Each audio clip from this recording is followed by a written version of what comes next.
Hi y'all. We are 9.5 weeks in on our quest for the ultimate homestead meat chicken.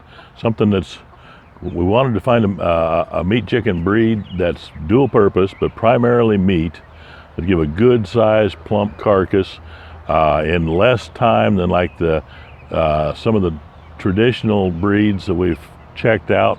They're like, 20, 24 weeks, something like that. And it gets to be a lot of feed, a lot of time, and they're getting pretty mature by that time. But anyway, we wanted to find something a little bit shorter than that, a little bit blockier body, and something reproducible, but not some slovenly mess of a thing like the Cornish Cross. We raised them a few times, and my gosh, it seemed like it gets to the point where they can't even lift themselves up. They're laying in their own mess right there with their head in the food trough, and they never leave, no matter how much room they have. So and when it comes time to butcher them, it's just disgusting. So started looking for something else. Plus, we don't like the idea, especially with all the shortages and all the stuff going on in the world today. We don't like the idea of having to buy new chicks every year to butcher. I mean, you got $3-4 a piece into them before you even put any feed in them. So we said, if we could find something where we could breed our own, raise our own chicks, have something, not 8 weeks, let's have something that'll mature early, not 8 weeks like the Cornish Cross, but 10, 12, 14 weeks, somewhere in there is reasonable, and still that gives them time to build up some muscle tone, get some flavor into their meat, build some fat. And so we started doing a search. We searched online. We watched the YouTube videos. We went every direction we could trying to get information on this. We finally settled on 2, possibly 3 for a test. And right now we've had these chicks were hatched April 3rd. Right now it's June 15th or something like that. So we're like 9.5 weeks into this. Okay, so I'm gonna flip it around here and show you what we've got, the 3 different breeds that we picked up. One of those breeds is a hybrid, so we can't reproduce them, but they're a slower growing hybrid than the Cornish Cross. They're supposed to be similar in carcass size and shape, and better in flavor. We'll find out, but I'll point them out. We're gonna do a weigh-in here on a couple of these. And so hang on, I'm gonna turn you around, take a look at the chickens. Here we go. Okay, here we are back around. We got our old carport turned chicken house, and these are the meat birds. They're actually, a couple of them are dual purpose birds. We decided to go with 3 different versions, 3 different possibilities.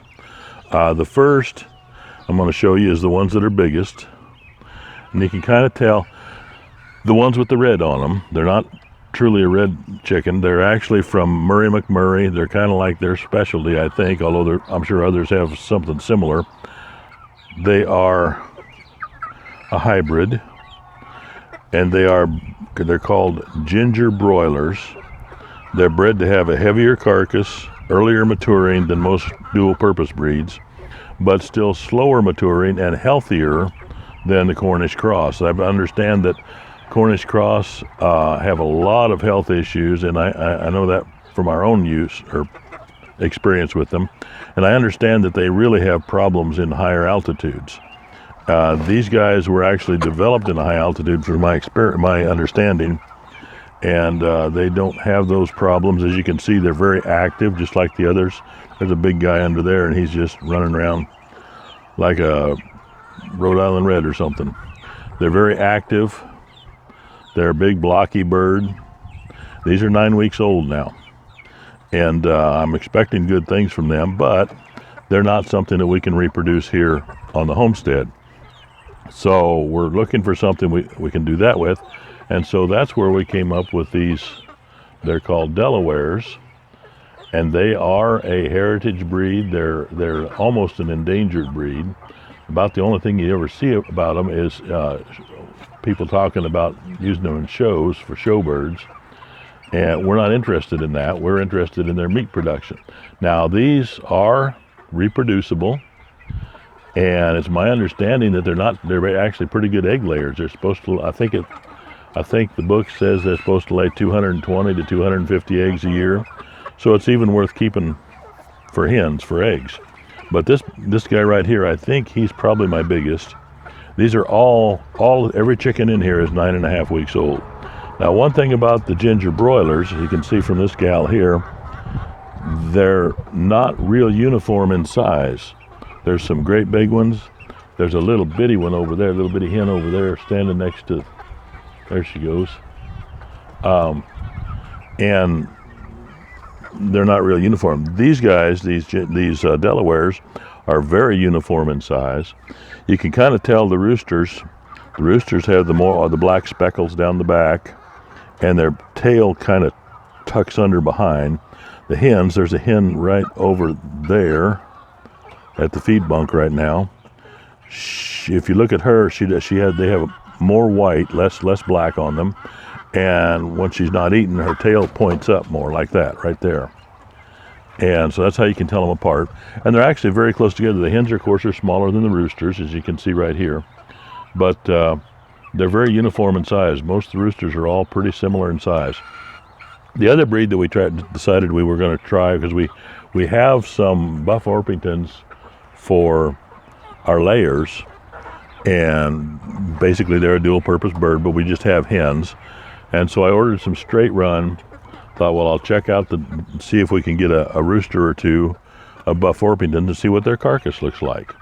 Well, so far, they're also 9.5 weeks old. There's one right there on the outside. Pardon the swift camera movement, but there's another one right there. So far, I can't tell from outward appearance the hens from the roosters. And as you can see, they are way far behind the other birds. They're much smaller, and it's going to be weeks and weeks longer to get them to a butcher weight. So anyway, that being said, I'm going to put the camera on a tripod and bring my scale in here, and we're going to do a little weight testing, see who's the biggest. I know I weighed a couple of these ginger broilers a week or two ago, and they were really coming on. But hang on, we'll see what these guys weigh. And then stick around to the end of the video, because tomorrow we're going to process probably 3 of the ginger broilers and at least 1 Delaware. And we'll kind of see what the carcasses look like. Oh, as far as maturity, the ginger broilers, they claim, are supposed to be ready in 10 to 12 weeks. And the Delawares, they say, should be ready in about 13 weeks. Right now we're at 9.5 weeks, so I'm going to stop here for now, and I'll bring you back tomorrow to show you the carcasses. I'm not going to show you the actual butchering process. There's plenty of places online on YouTube where you can find that. In fact, if I can find it again, I saw a really good video on that yesterday, and I will put a link to it down below. So anyhow, hang on, here we go. Okay, we're going to weigh somebody here. Let's see if I can grab one of the big boys.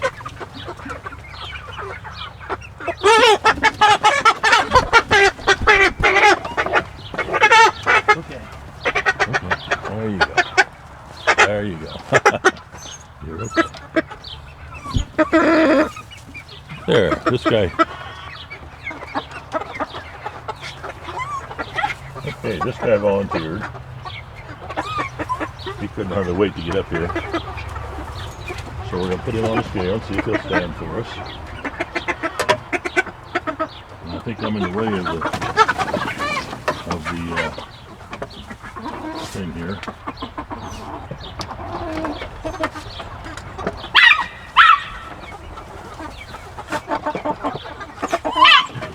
Okay.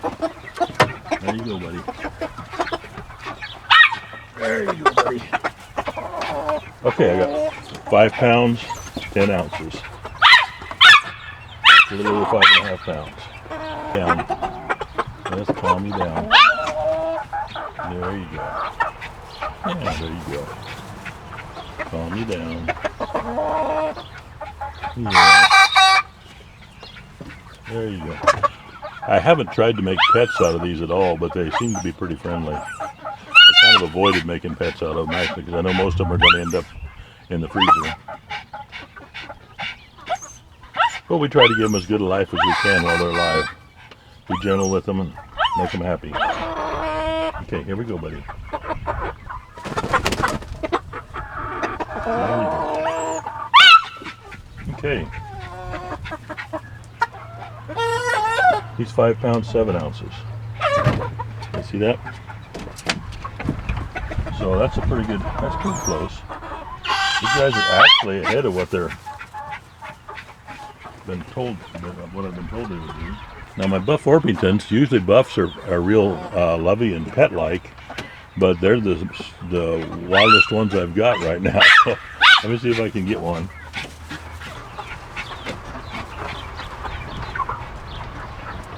Okay, I'm back. I got a little buff here. I don't think he weighs over 3 pounds. I think this one's a rooster, I believe. So here we go. I'm gonna put you on the scale. Nah, look like 2 pounds 10 ounces. That's where, and I think that's my biggest buck. So, as you can see, okay. So as you can see, my terrier thinks she's a terror. Anyway, as you can see, they are for 9.5 weeks. They're actually, all but the buffs are actually ahead of what I was told they would be. So, got to be really happy with their maturity rates, and their weights are looking good. I got 2 or 3 other of the ginger broilers that are about the same size as that one. So, we'll probably do away with all of them tomorrow, and probably one of the Delawares, probably one of the Delawares, just to see what their carcass is going to look like, because they're right up there too, 5.5 pounds. So that should give us some nice, 3.5 pound broiler chickens, and we're looking forward to that. But like I say, stick around. I'm going to end this for now, and tomorrow I'll pick it up here and go right on with the carcass comparisons. So what's the ultimate homestead meat chicken, replaceable meat chicken? We're going to try to find out tomorrow, okay? Hey, see you later. Be right back. God bless you. Okay, well, I told you I was going to do a video on the carcasses here and do a comparison, and I'll get a little closer here in a minute, but the one on the left here, my left, is the ginger broiler. That's the ones that matured earlier, the bigger ones. And the one on the right is the Delaware. And both of these, remember, we butchered these today at 9.5 weeks. And both of these, the ginger broilers, are said to mature at 10 to 12 weeks. So they're just about there. These guys are supposed to mature at 13 to 14 weeks, so they should lag a little behind. And they do, but they're not a whole lot. This, I want to show you the carcass conformation on this. See, it's not as fat in the breast as a Cornish Cross, but it is very plump. Got a fairly good sized keel, and the wishbone is just really plumped up. So it's a nice heavy breast. The legs are much bigger, much meatier than you'd see on a Cornish Cross, and nice big wings. They're clean. They cleaned out well. They plucked well. Quite a bit of fat around the back end here. Fat inside. Oops, got a little grass there. So those are really nice. I'm going to weigh them up here in just a minute. This one here is the Delaware, which we expected to be a little smaller, and it is a little smaller. But again, you can see a little thinner, little narrower in the breast, which is fine, because like I say, that's got 2 weeks to catch up with the others yet. So a lot can happen in 2 weeks. This guy, it's a Delaware broiler, Delaware and we got these from McMurray also. And he called them a Delaware broiler. They are not a hybrid. They are the regular old heritage birds, but apparently they've selected the breeding stock for size and early growth, and that's why they get a little bit bigger, a little faster. But these are supposed to mature around 12 to 14 weeks, and right now it's 9.5 weeks. You see they got a nice heavy breast in them, pretty nice keel. They're not as heavy as the Cornish Cross by any means, but the Cornish Cross gets so thick and mushy that I don't really like them. But anyway, we've got nice legs and thighs. Good body breadth here. So I think we're going to be really happy with these. They look and act more like real chickens, and they live more like real chickens. And the Delawares we can reproduce. So we're just really thrilled with these. I'm going to throw them on the scale here in just a moment if you want to hang on. Okay, they're a little bit easier to get them to stay on the scale than when I weighed them yesterday. This one's weighing in at 4 pounds and no ounces for the carcass. It's a good sized bird for 9.5 weeks. Okay, now we're going to switch it over to the other one. Okay, there we go. We got the Delaware on there. And he's weighing in at 3 pounds 7 ounces, so right at 3.5 pounds. So that's a real good rotisserie chicken weight, and I'm pretty pleased with that. So anyway, there we go. That's the end of our comparison right now between the ginger broilers and the Delawares, the heritage birds. And personally, I'm going to see what they taste like here in a day or two, but we're going to put them on ice again for tonight. But I'm really excited about them. I think we got ourselves some reproducible chickens that are going to do really well. So, hey, if you like this video at all, hit subscribe, hit like, and share it with your friends. Get it out there for other people to see if you would. Thanks a lot. It helps us out when you do that. God bless you. Bye-bye.